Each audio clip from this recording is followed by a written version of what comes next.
Praise Lord. ദൈവനാമത്തിന് മഹത്വമുണ്ടാകട്ടെ.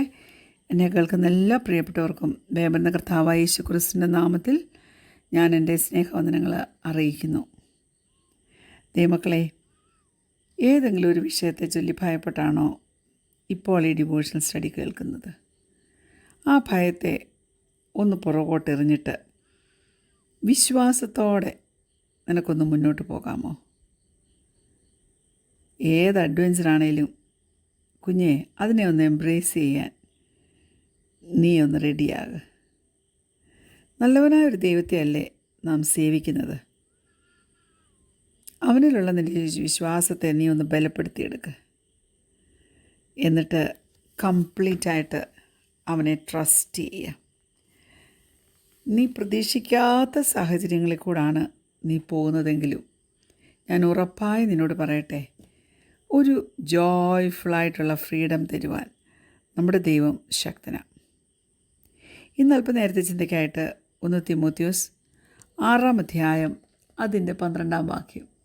1 Timothy chapter 6:12. വിശ്വാസത്തിന് നല്ല പോർ പൊരുതുക, നിത്യജീവനെ പിടിച്ചുകൊള്ളുക. അതിനായി നീ വിളിക്കപ്പെട്ട് അനേകം സാക്ഷികളുടെ മുമ്പാകെ നല്ല സ്വീകാരം കഴിച്ചുവല്ലോ. Praise God. ഞാൻ എൻ്റെ പരിചയത്തിലുള്ളൊരു വ്യക്തിക്ക് തൈറോയിഡ് ക്യാൻസറായിട്ട് വന്നിട്ട് താൻ അതിൽ കൂടി കടന്നുപോയ ആ ഒരു എക്സ്പീരിയൻസ് ഞാൻ ഓർക്കുമ്പോൾ ആ വ്യക്തിയുടെ ജീവിതത്തിൽ പലപ്പോഴും അൺഎക്സ്പെക്റ്റഡായിട്ടുള്ള സംഗതികളുണ്ട് നിറഞ്ഞ ഒരു വ്യക്തിയാണ്.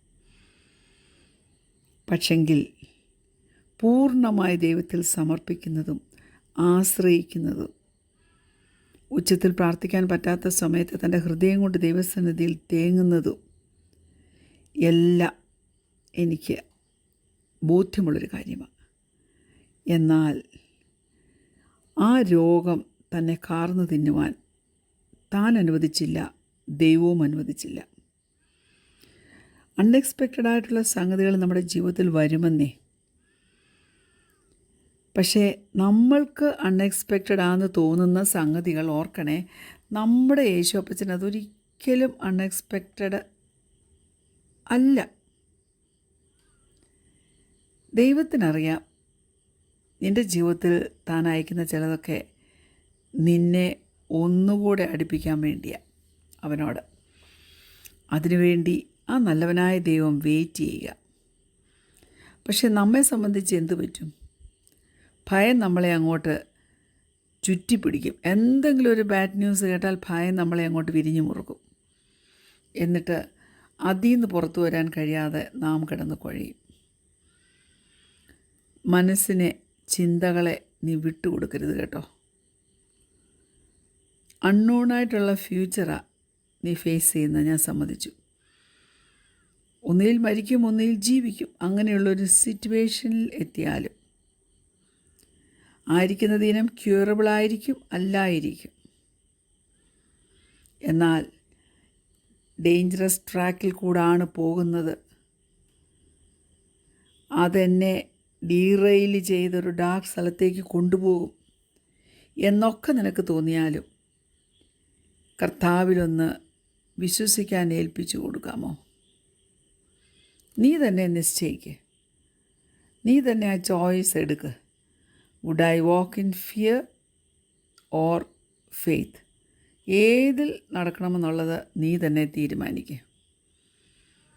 എന്നാൽ നമ്മെ കഴിഞ്ഞ കാലങ്ങളിലെ എല്ലാ സാഹചര്യങ്ങളിലും പ്രൊപ്പൽ ചെയ്ത് മുന്നോട്ട് കൊണ്ടുപോയത് വിശ്വാസമല്ലേ? അതുകൊണ്ട് വിശ്വാസം തിരഞ്ഞെടുക്കുന്നതല്ലേ നല്ലത്. അതിൻ്റെ അർത്ഥം ഭയം കുഞ്ഞെ നിന്നെ അങ്ങ് വിട്ടുപോയി എന്നല്ല. അതടുത്ത് നിന്ന് നിന്നെ ടെംപ്റ്റ് ചെയ്യും. പക്ഷേ അതിനകത്തേക്ക് വീണു പോകരുത്. അതിനകത്തേക്ക് വീഴാതെ നമ്മൾ ഉറച്ചു നിൽക്കുന്നത് മാത്രമാണ് ആ പിടിയിൽ നിന്ന് നമുക്കൊന്ന് ഓവർകം ചെയ്ത് ജയത്തോടെ പുറത്തു വരാൻ നമ്മെ സാധ്യമാക്കുന്നത്. അതുകൊണ്ട് കുഞ്ഞെ, ഒരു ഫെയ്ത്ത് കൊക്കൂണിനകത്തോട്ട് കയറി അങ്ങിരിക്കുക. ആ വിശ്വാസത്തിൽ അങ്ങ് നടക്കാൻ ഏൽപ്പിച്ചു കൊടുക്കുക. എന്നിട്ട് ദൈവത്തിൻ്റെ വചനത്തിൽ വളരെ ശ്രദ്ധാലുവായി ഇരിക്കുക. വർഷിപ്പ് മ്യൂസിക്കുകളൊക്കെ ഇപ്പോൾ ഏത് പാട്ട് വേണമെങ്കിലും യൂട്യൂബിലുള്ളത് നമുക്ക് എടുക്കാനായിട്ട് മൊബൈൽ നമ്മുടെ കയ്യിലുണ്ട്. അതിൻ്റെ അർത്ഥം എന്തുവാ? പാട്ട് നമ്മുടെ കയ്യിലുണ്ട്. നീ കണ്ടിന്യൂസ് ആയിട്ട് വർഷിപ്പ് മ്യൂസിക്കൊക്കെ ലിസൺ ചെയ്യുക.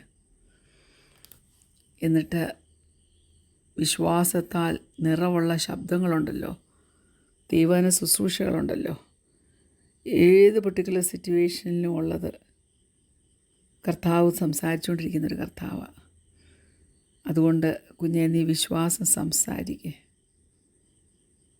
ഒന്നിൽ നീ ഫിയറിനെ ഫീഡ് ചെയ്യുക, അല്ലെങ്കിൽ ഫെയ്ത്തിനെ ഫീഡ് ചെയ്യുക. ചൂസ് ചെയ്യാനുള്ള സ്വാതന്ത്ര്യം എനിക്ക് നിങ്ങൾക്കും ഉണ്ട്. നമുക്ക് മനസ്സിലാകും, നാം വിശ്വാസം തിരഞ്ഞെടുത്താൽ അത് നമ്മുടെ ജീവിതത്തിൽ ജയമാണ്. ദൈവത്തിലേക്ക് ഓടിച്ചല്ലേ, അവൻ ഈ നാഗം നല്ല പോണ്ടത്. എന്നിട്ടൊരു നല്ല പോർ പൊരുതുവാൻ ഏൽപ്പിച്ചു കൊടുക്കുക. അങ്ങനെ ദൈവവചനത്തിനകത്തേക്ക് നാം ആഴ്ന്നിറങ്ങുമ്പോൾ നമുക്കൊരു സൂപ്പർ നാച്ചുറലായിട്ടുള്ള പീസ് കിട്ടുന്നത് മനസ്സിലാക്കാൻ പറ്റും. തീർച്ചയായിട്ടും പരാജയപ്പെടുവാൻ സ്വർഗത്തിലെ ദൈവം നമ്മെ വിട്ടുകൊടുക്കത്തില്ല. സത്യമായതും സൽകീർത്തിയായതും പുകഴ്ചയായതും ഒക്കെയല്ലേ നാം ചിന്തിക്കേണ്ടത്. വൈ ഓർ വൈ നോട്ട്, ഇങ്ങനെയുള്ള ചിന്തകൾ, അൺഎക്സ്പെക്റ്റഡായിട്ടുള്ള ഷോക്ക് ഫേസ് ചെയ്യുമ്പോൾ നമ്മുടെ ജീവിതത്തിൽ കടന്നു വരുന്ന ക്വസ്റ്റ്യങ്ങളാണ്. എന്നാൽ അതിൽ കിടന്ന് കുഴയുവാനായിട്ട് വിട്ടുകൊടുക്കരുത്. നമ്മളെ കടത്തിവിടുന്ന ആ പ്രോസസ്സിൽ കൂടെ നമ്മോട് ചേർന്ന് നടക്കാൻ കർത്താവും ആഗ്രഹിക്കുന്നു. കാരണം എങ്കിൽ മാത്രമേ ഏറ്റവും ബെസ്റ്റായിട്ടുള്ളത് നിനക്ക് ചെയ്തു തരുവാൻ അവന് സാധിക്കത്തുള്ളൂ. അതുകൊണ്ട് ഒരിക്കലും ശത്രുവിനെ നമ്മുടെ ജീവിതത്തിലെ സന്തോഷത്തെ മോഷ്ടിച്ചുകൊണ്ട് പോകാൻ അനുവദിക്കരുത്. വെല്ലുവിളി കുഞ്ഞെ നീ നേരിടുന്നുണ്ട്, ഞാൻ സമ്മതിച്ചു. അൺപ്ലാൻഡായിട്ടുള്ള ഇവൻസിൽ കൂടി നിനക്ക് കടന്നു പോകേണ്ടി വരുന്നുണ്ട്, ഞാൻ സമ്മതിച്ചു. ദൈവത്തിൻ്റെ പ്ലാനും ദൈവത്തിൻ്റെ പേർപ്പസും അതിൽ നിന്ന് നിന്നെ വ്യതിചലിപ്പിച്ച് കൊണ്ടുപോകണമെന്നാണ് പിശാച് ആഗ്രഹിക്കുന്നത്. അതും ഞാൻ സമ്മതിച്ചു. പക്ഷെ ഓർക്കണേ, ഇതെല്ലാം ഒരു സീസണിലേക്ക് മാത്രമേ ഉള്ളൂ. നമ്മുടെ ഫോക്കസ് ദൈവം തന്നിരിക്കുന്ന വാഗ്ദത്തങ്ങളിൽ നിന്ന് നമ്മളെ വലിച്ചു മാറ്റി, നമ്മെ ഡൈവേർട്ട് ചെയ്ത് നമ്മുടെ ആ ക്രൈസിസിൽ നമ്മെ ഇട്ട് കുഴപ്പിക്കുവാൻ ശത്രു ശ്രമിക്കും. നമ്മുടെ ഈ പ്രസൻറ്റ് സിറ്റുവേഷനിൽ നമ്മളെ പാരലൈസ് ചെയ്തിടുവാൻ ശത്രു ആഗ്രഹിക്കും. നമ്മുടെ കാഴ്ചപ്പാടിനെ അവൻ മറിച്ച് കളയും. ഭാവിയെക്കുറിച്ചുള്ള നമ്മുടെ പ്രത്യാശയെ അവൻ മറച്ചും കളയും. അതുകൊണ്ട് സർവൈവ് ചെയ്യാൻ വേണ്ടി എന്തെങ്കിലും കാട്ടിക്കൂട്ടി നിൻ്റെ ബാക്കിയുള്ള ജീവിതത്തെ നീ ദുഷ്കരമാക്കരുതേ. ഒരു പേർപ്പസും ഒരു പാഷനും നിൻ്റെ ഉള്ളിൽ ദൈവം വർദ്ധിപ്പിച്ചു തരട്ടെ. അത് നിന്നെ മുന്നോട്ട് കൊണ്ടുപോകട്ടെ. ഒരിക്കലും അൺഎക്സ്പെക്റ്റഡായിട്ടുള്ള സംഗതികളുടെ മുമ്പിൽ പകച്ചു പോകരുത്. തന്നിരിക്കുന്ന ആയുസ്സോളവും ദൈവത്തിൽ ജീവിപ്പാൻ, ഓരോ മണിക്കൂറും ഓരോ സെക്കൻഡും ദൈവരാജ്യത്തിൽ സന്തോഷത്തോടെ ജീവിപ്പാൻ കർത്താവ് നമ്മെ ഓരോരുത്തരെയും സഹായിക്കട്ടെ. അതുകൊണ്ട് നമുക്ക് ദൈവം തന്നിരിക്കുന്ന ഡ്യൂട്ടീസ് ഉണ്ടല്ലോ. എന്നെ സംബന്ധിച്ചാണ് ഞാൻ പറയും, ഒരു ഭാര്യ എന്ന നിലയിൽ, ഒരു അമ്മ എന്ന നിലയിൽ, ഒരു വെല്ലുമിച്ചി എന്ന നിലയിൽ, ഒരു കൂട്ടുവിശ്വാസി എന്ന നിലയിൽ ഒക്കെ പ്രൈസ് ഗോഡ്, എന്നെ ഏൽപ്പിച്ച ചുമതലകൾ ഞാൻ സന്തോഷത്തോടെ ചെയ്യണം.